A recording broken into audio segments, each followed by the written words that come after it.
Welcome to Let's Talk Transportation, a podcast series of the Broward Metropolitan Planning Organization, also known as the MPO. We talk about the ins and outs of transportation in Broward County and all of Southeast Florida, why it matters, how it works, and the challenges and opportunities related to achieving great transportation.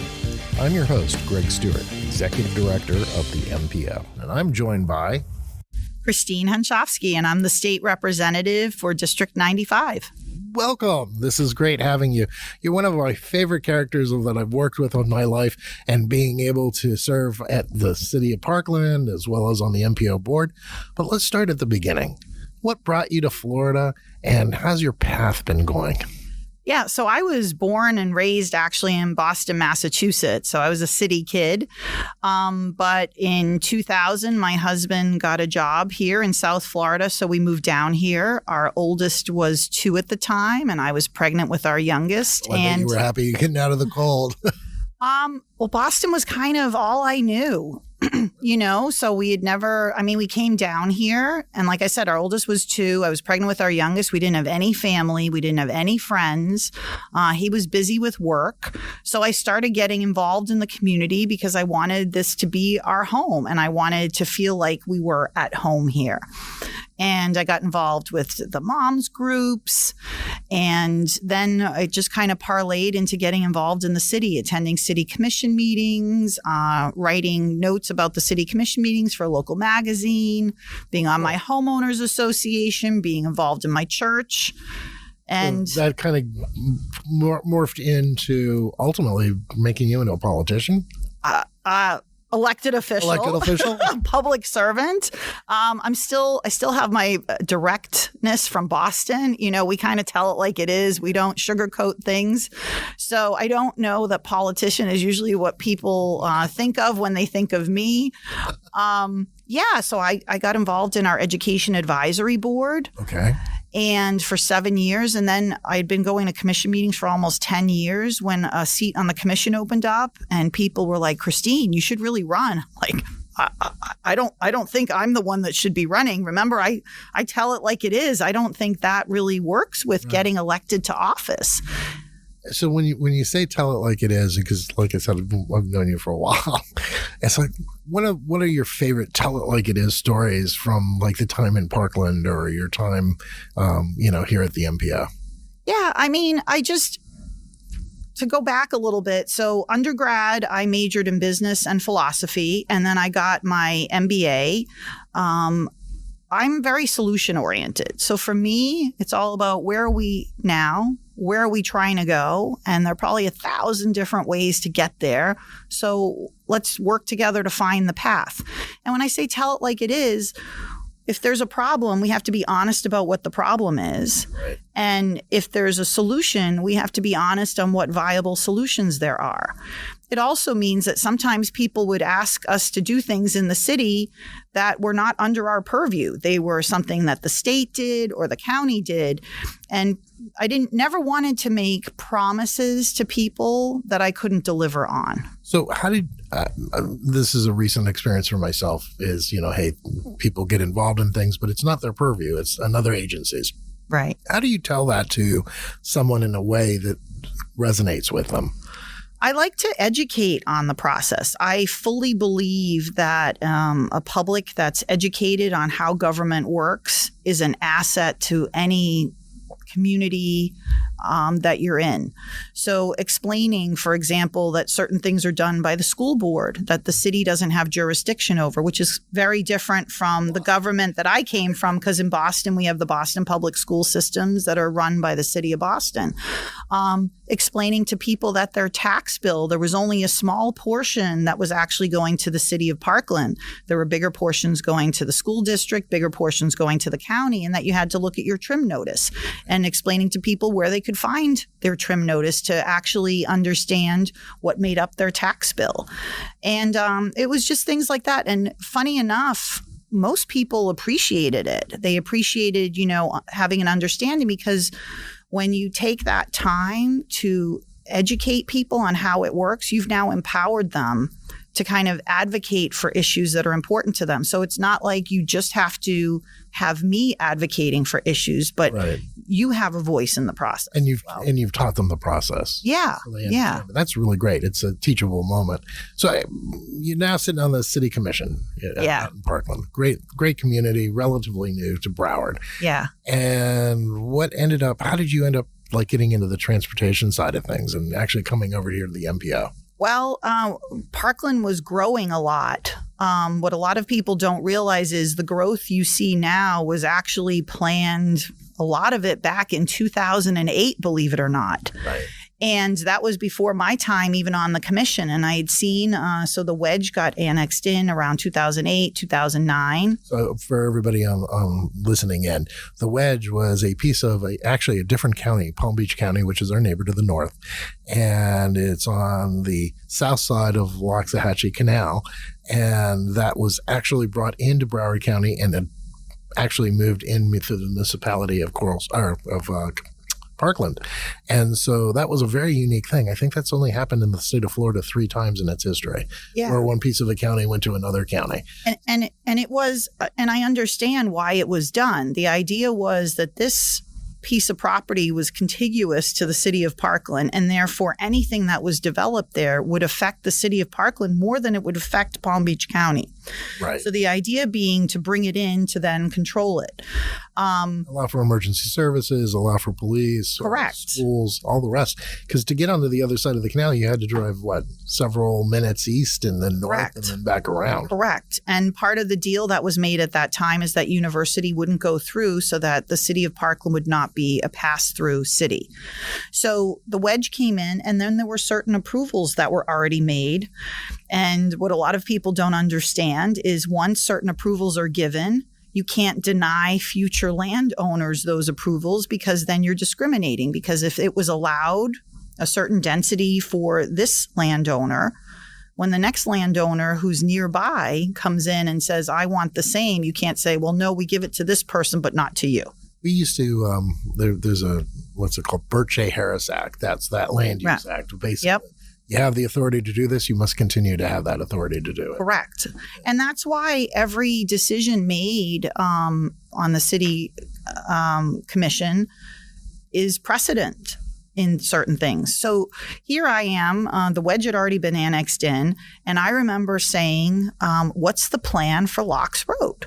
Right. And there wasn't much of a plan yet, which was very concerning to me in 2013. Oh, yeah. And I remember you and I having discussions about it. And then I said, I want to be on the MPO and help drive that project moving forward, because that was going to be so crucial to the areas where development had already been approved. Right. And that's actually my fondest memory is sitting down with you and actually talking about what that could be. What's that future for that particular facility? Because right now, there's just a guardrail and 2 lanes and a canal, and it's not really quite nice. But the ideas that you had, whether it's the, tree-lined streets and the roundabouts, and really making that into something special and unique, which it deserves to be, because it's a unique facility even for Broward County.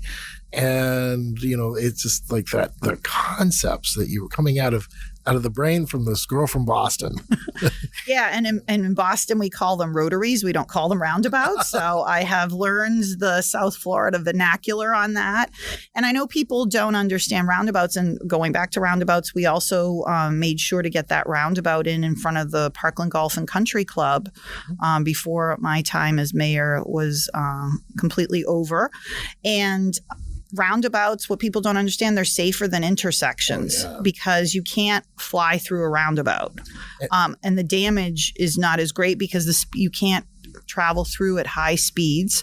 It also keeps the traffic moving, so it's much better than the stop signs, for example, that we had on University and Old Club Road. Now that traffic moves a lot better. So it keeps the traffic flow up, and it's a safety measure. And that safety measure, just real quick on that, because it's like a lot of accidents and deaths occur because the cars, it's like a T-bone, it's called. Yeah. Where you go right into the side of another vehicle with the front end of a car. You can't do that on a roundabout or a rotary. I'll use the term rotary. Now, it does mean we need some driver education on how to work. Like once you're in, you're in. And people going in yield to who's already in in the roundabout. So it still takes some driver education on that, but people will learn, and as a city, I know in my time there, we did some education. I believe the city's continuing to educate on how to use the rotary/roundabout. And we had those in our driver's books along with parallel parking that isn't so common in South Florida either. So there are certain adjustments we've had to make. But it's interesting, driving patterns are different. I lived in Boston for a while when I got out of school in Pittsburgh, and I went over to Boston, and people in Boston drive incredibly different than they do. And we drive with purpose is how I like to characterize it. We're there. We mean business. We're following the rules of the road, but we also would like to get to our destination in the most efficient way possible. And that is how I would describe it too. Maybe I am getting better at this politician thing. That's really awesome.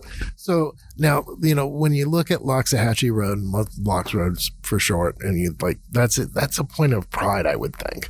Yeah. I mean, to be honest, patience is not my virtue. Hence, I mentioned the Boston driving and the driving with purpose. I do wish it had been much earlier. I don't think people realize how early it started. Yeah. And that funding from the state level was an issue in the very beginning. The city of Parkland had the money set aside. Broward County had the money set aside, but it was taking time to get the other funding in. So we're in a difficult spot now because a portion of the road is closed. I had heard that from some comments I had seen on social media, and that's unfortunate because, the people have been moving in there for a while now and the residents are already there. It would have been better to have it in. They're getting out. They're having to go on all the other roads throughout the city, leading to a lot of traffic issues. Wow. So it is it's a huge inconvenience right now. In the end, it will lead to safer roadways in the city of Parkland, but right now it is absolutely a huge inconvenience. So together, we were able to do that particular facility. But then you went on. You moved on. You term limited out in Parkland. And I wasn't term limited, actually. Oh, really? Yeah. So Kristin Jacobs was my friend. She was our state rep before I was elected to the position. And she had always said to me that when she was termed out, she would like me to run for the seat.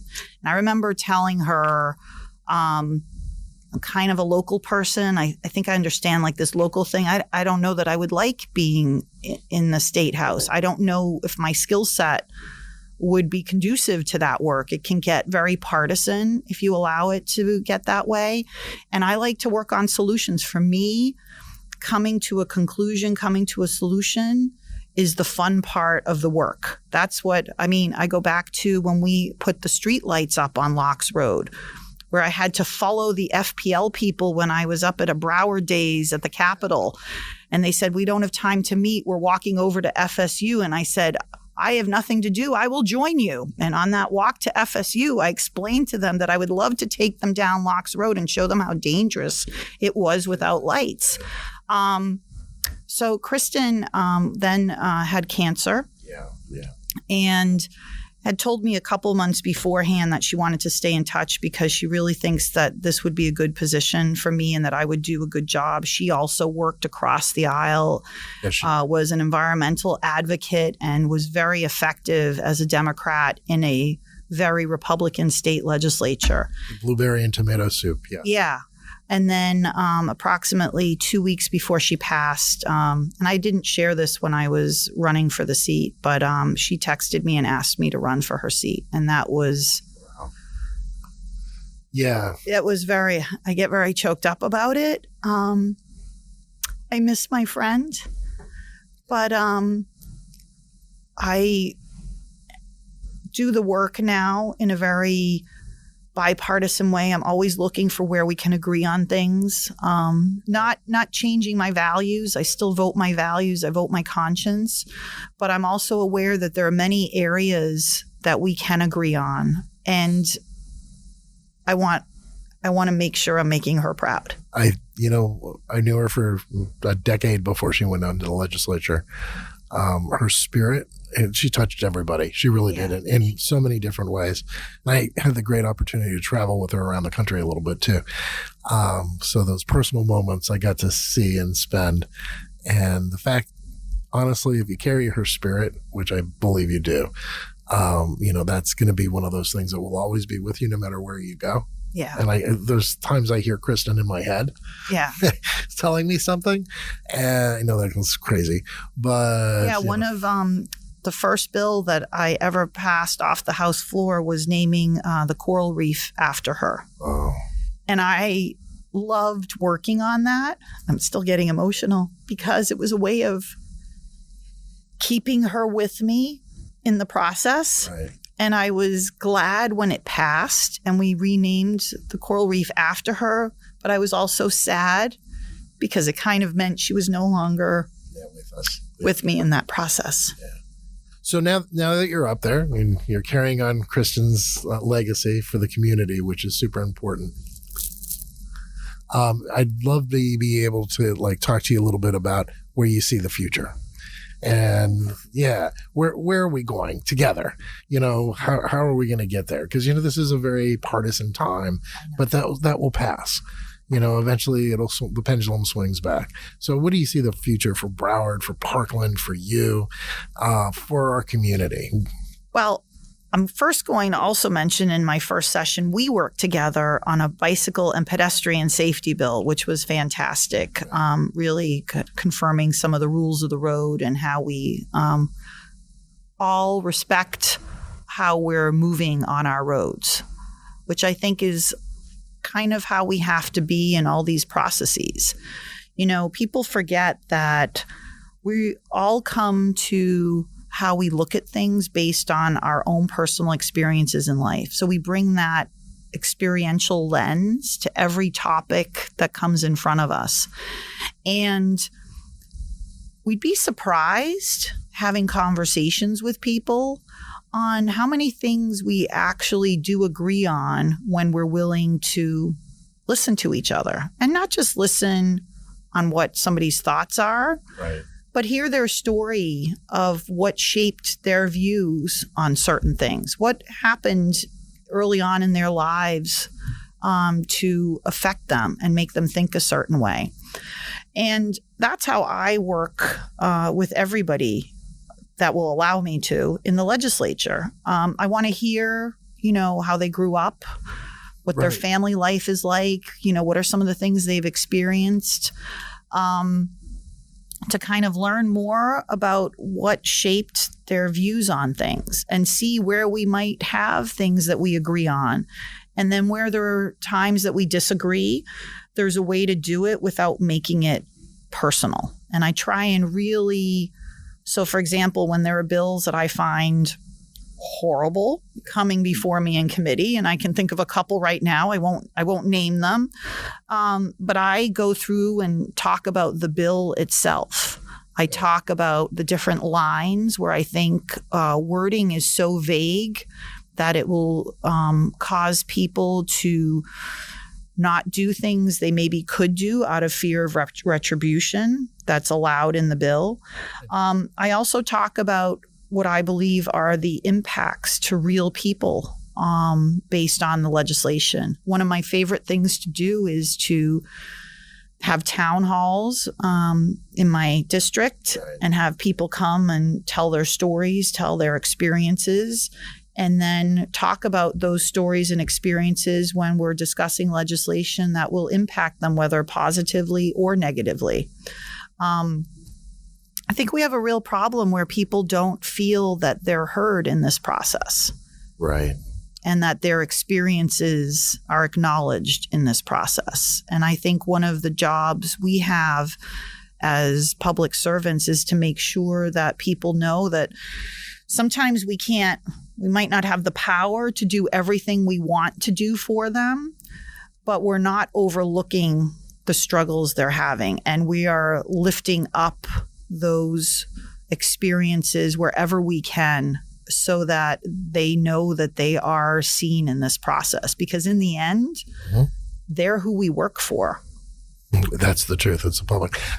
I'd love to have you back on because there's so many more things we can talk about. And you just gave me a great idea about even maybe honoring Kristin Jacobs and bringing some other people that worked with her too together and actually talking about all the great things that the legacy she left us. Yeah. Building consensus is kind of what I'm hearing out of the words you spoke today and expanding people's knowledge. Really excited to have you on. Thank you for coming in today. It's been a great conversation. Thanks so much for having me, Greg.